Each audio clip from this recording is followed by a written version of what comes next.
Islam, nikmat kesehatan dan kesempatan sehingga perkenankan kita dapat melaksanakan kewajiban kita, yaitu sholat maghrib, dan bersyukur lagi kita bisa berjamaah. Tentunya harapan utama kita semua kita yang tersisa ini yang memantarkan kita untuk dimudahkan, selalu dimudahkan menuju kebaikan-kebaikan, ketaatan-ketaatan, dan lebih utama lagi kita dibawakan husnul khotimah. Salawat dan salam tiada henti-hentinya kita sampaikan juga kepada Nabi Agung kita Muhammadin sallallahu alaihi wasallam beserta keluarga, sahabat, kerabat, dan seluruh pengikutnya yang berjamaah di dunia berharap kita akan mendapatkan syafaat di akhirat. Ibu-ibu, bapak dan hadirin yang dirahmati Allah Subhanahu wa taala, masih kita mengambil iktibar, mengambil pelajaran dari Maulid Nabi, di mana Maulid Nabi ini menghantarkan kita satu nilai bahwa untuk menuju kesuksesan itu adalah dengan akhlak mulia. Tidak tahu Allah saja menggelar Rasulullah dengan khuluqan Nabi, bahkan Allah mengingatkan kepada kita laqad kana lakum fi rasulillahi uswatun hasanah, bahwa Nabi kita Muhammad sallallahu alaihi wasallam bagi kita adalah suri teladan. Kita harus menteladahi beliau, bahkan Rasulullah beliau adalah katakanlah mungkin presiden atau pemimpin negara waktu itu. Beliau juga imam di masjid, beliau juga kepala rumah tangga. Tidak ada satupun yang negatif nilainya. Artinya kemuliaan yang muncul di dalam, bahkan memimpin negara pun bila banyaklah berhasil, termasuk memimpin peperangan. Masya Allah. Ibu bapak dan hadirin yang dirahmati Allah Subhanahu wa taala, jadi akhlak mulia di mana Rasulullah dulu menyampaikan dalam hadis yang disampaikan banyak ada di dalam riwayat Baihaqi juga disebutkan innama bu'istu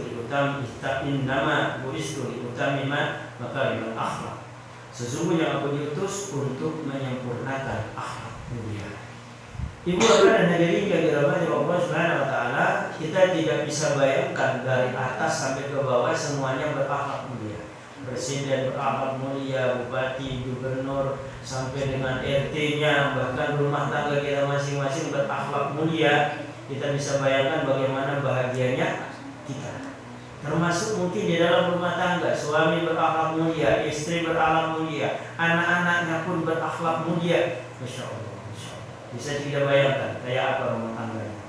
Itulah mungkin bisa terjadi yang namanya rumah tangga yang sakinah, mawadah, warahmah. Bahkan kalau rumah tangga Rasulullah menyampaikan baiti jannati, rumahku adalah surga.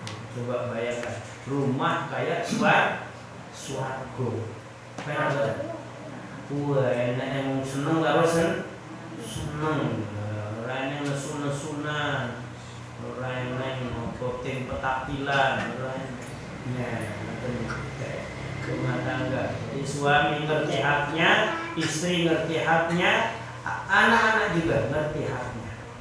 Kalau ini semuanya terjadi, insya Allah.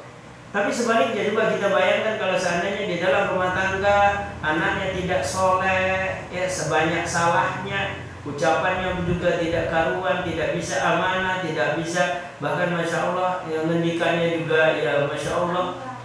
Ini bayangkan kayak apa rumah tangganya. Termasuk bagaimana pemimpin-pemimpin kita yang tidak jujur, ya, tidak amanah, kawinnya mau tipu-tipu, coba kayak apa. Itulah dalam seorang penyair menyebutkan bahwa kalau seandainya dari pemimpin saja sudah mulai rusak akhlaknya, maka kalau bawahnya juga rusak, maka rusaklah negara. Ya, seperti kita sekarang ini, bagaimana pemimpinnya seperti ini, rakyatnya juga jadi seperti itu jadinya.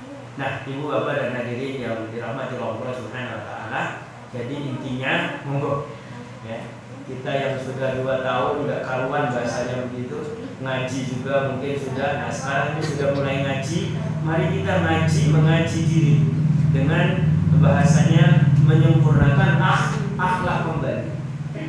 Jadi bagaimana ditutur bahasanya begitu. Dia bahasa Jawa itu istilahnya itu ngendikan, termasuk totok romo monggo Kalau di pondok pesantren itu jelas ya, jadi ta'lim di dalam kitab ta'lim bagaimana seorang santri harus menghormati atau menghargai ulamanya, kiainya, ustadznya. Mereka harus bagaimana bersikap. Nah itu semuanya dipelajari.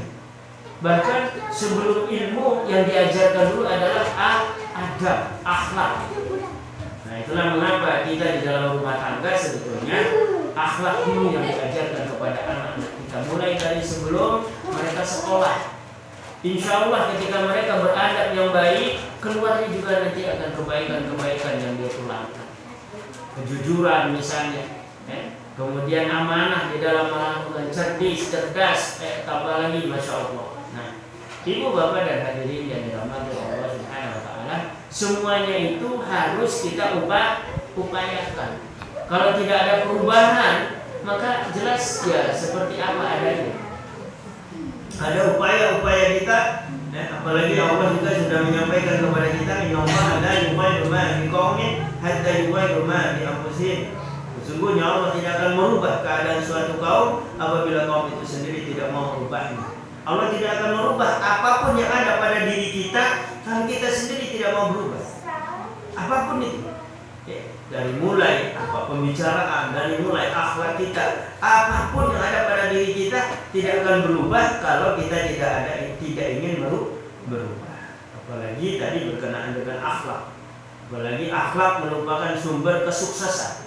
Seorang murid misalnya, dia berlaku baik kepada ustadznya, kepada gurunya, insya Allah dengan kebaikan-kebaikan itu guru pun akan memperlakukan kebaikan.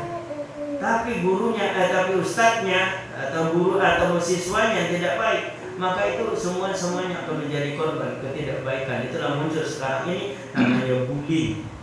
Istilahnya saling keburukan yang muncul. Maka yang kemarin saya sampaikan mengerikan memang karena nilainya tidak baik. Seorang murid MA itu sampai celurit gurunya. Ini kan ketahuan sekali akhlaknya ini bagaimana. Ibu bapak dan hadirin yang dirahmati Allah Subhanahu Wa Taala, lah nilai kecil itu karena apa? Kan pertanyaan begitu. Belajar atau tidak? Kalau nilainya ada nilai soal 10 misalnya cuma ngerjakan 3, tidak mungkin lah dapat 7. Laras? Kalau apa benar? 10 soalnya kita ngerjakan 3, dapatnya 70. Yang aneh. Cuma 30 ya dapatnya ya pas, atau 6 yang salah, 4 yang betul. Ya nilainya ya 40, tidak mungkin 60. Halo? Apalagi soalnya 5 salah semua, ya sudah. Paling dapat nilai 2 nanti, upah nulis. Ibu bapak dan hadirin dan dirahmati Allah Subhanahu Wa Taala, jadi yang sekarang ini yang muncul di permukaan kita ada gunung es bahwa asusila namanya. Banyak yang tidak menerapkan kebaikan. Banyak kita bisa melihat kenyataan-kenyataan yang ada. Ibu bapak dan hadirin yang dirahmati Allah Subhanahu Wa Taala, gambaran umum saja. Tentunya ketika kita sebagai perusahaan misalnya, tidak mungkinlah ingin memilih pegawai kerjanya tipu-tipu, kerjanya malas-malasan, tidak amanah. Apa seperti itu yang kita cari tenaga kerjanya? Halo? Iya, tentunya yang jujur, yang amanah, yang kerjanya ulet, bahasanya kan begitu. Nah itu semuanya akhlak yang baik, akhlak kebaikan. Nah ini gambaran kepada kita. Jadi kesuksesan itu benar-benar berawalnya dari akhlak. Ibu bapak dan hadirin dan dirahmati Allah Subhanahu Wa Taala, mungkin ini yang perlu saya sampaikan. Mari kita berusaha untuk memperbaiki akhlak yang tidak baik itu menjadi lebih baik. Lebih dan kurang saya mohon maaf kalau misal kita tutup dengan kafaratul majelis. Subhanakallahumma wa bihamdika asyhadu an la ilaha illa anta astaghfiruka wa atubu ilaik. Assalamualaikum warahmatullahi wabarakatuh.